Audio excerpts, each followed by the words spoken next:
আমার শহর রায়গঞ্জ নিবেদন করছে সায়নী গোল্ড এন্ড ডায়মন্ড, থানা রোড, রায়গঞ্জ।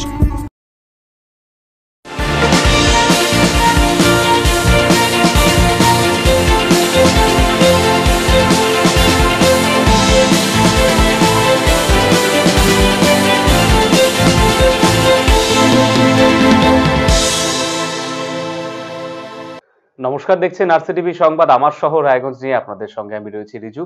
যে খবর দিকে চোখ রাখবো, আগামী 26শে এপ্রিল দ্বিতীয় দফায় লোকসভা ভোট অনুষ্ঠিত হবে রায়গঞ্জ কেন্দ্রে। ইতিমধ্যে দেশ জুড়ে নির্বাচনী বিধিনিষেধ কার্যকরী হয়েছে। এবারে নির্বাচনী বিধিনিষেধ উপেক্ষা করে রেলের জমিতে নির্বাচনী ব্যানার লাগানোর অভিযোগ উঠল রায়গঞ্জ লোকসভা কেন্দ্রের তৃণমূল কংগ্রেস প্রার্থী কৃষ্ণ কল্যাণীর বিরুদ্ধে।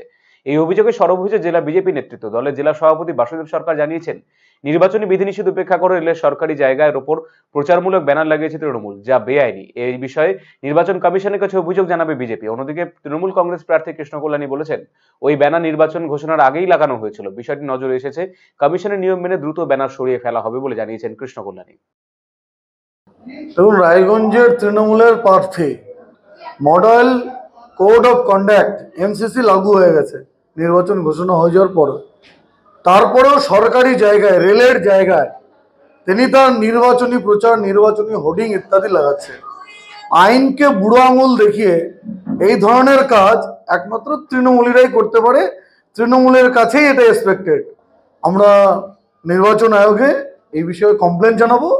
নির্বাচন আয়োগ আইনানুগ ব্যবস্থা অবশ্যই নেবে।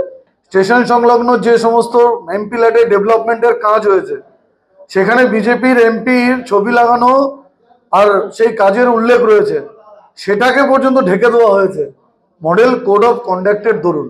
রায়গঞ্জের তৃণমূলের প্রার্থী মাননীয় কৃষ্ণ কল্যাণী। রেলের ওটা তো আগে ছিল, লক্ষ্মীর ভান্ডারের ওটা আগে ছিল, ঠিক আছে। এখন যেটা আপত্তি আছে, ইলেকশন কমিশন গিয়ে হয়ে গেছে, আমি ওটা খুলে নিব, ঠিক আছে। আমার শহর এখনকার মতো এই পর্যন্তই। অন্যান্য সমস্ত খবরের জন্য চোখ রাখুন আরসিটিভি সংবাদে। নমস্কার।